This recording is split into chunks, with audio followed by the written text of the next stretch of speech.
Púzdro je na každodenné nosenie a k opasku sa pripevňuje speed clipmi.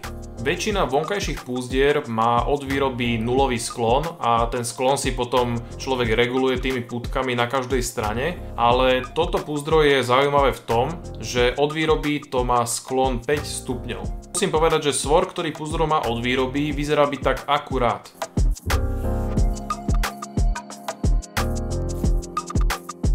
Púzdro je kompatibilné s kolimátorom a vysokými mieridlami, má otvorený spodok, takže môžeme použiť kompenzátor, závit alebo dlhší model zbrane. Púzdro mi pekne prilieha k telu, hlavne kvôli tomu, ako je vytvarované na okrajoch.